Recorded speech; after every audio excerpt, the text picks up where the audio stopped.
আচ্ছা, তোমার জানা আছে আমাদের আর্ধিক জীবনটা কোথায় কেটে যায়? আমাদের আর্ধিক জীবনটা কেটে যায় ভাবতে ভাবতে যে আমরা করবোটা কি। তুমি মন থেকে কিছু চাইলেও তুমি করতে পারবে না। তুমি যদি ভাবো যে তুমি ব্যবসা করবে, তাও তুমি করতে পারবে না। তুমি যাই করতে যাও না কেন, তুমি করতে পারবে না। হয়তো খুব বেশি হলে তুমি ছোটোখাটো কোনো কোম্পানি কিংবা ছোটোখাটো কোনো কাজে নিযুক্ত হতে পারবে, কিন্তু তোমার মনের মতো করে তুমি কিছু করতে পারবে না। এটার কারণটা কি জানো? এটার কারণ হচ্ছে একটাই, সেটা হলো তোমার পেছনে টাকা ধাওয়া করবে। লাইক ধরো তুমি কন্টেন্ট ক্রিয়েটার হবে, তোমাকে তো বাড়ি থেকে বেরোতে হবে।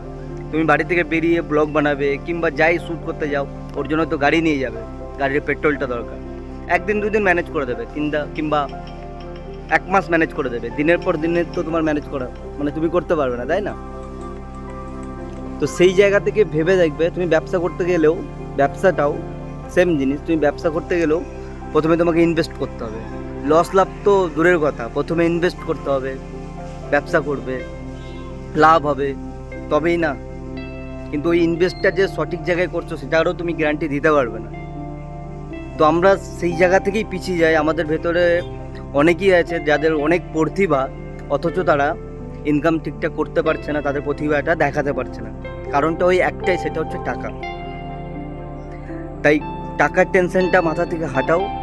যেটুকু ছোট্ট ছোট্ট টাকা ইনকাম হচ্ছে, সেটা থেকে আস্তে আস্তে অগ্রসর হওয়া আমার কাছে সলিউশন বলে মনে হয়। তাহলে হয়তো জীবনে হয়তো আগে বাড়ানো যাবে।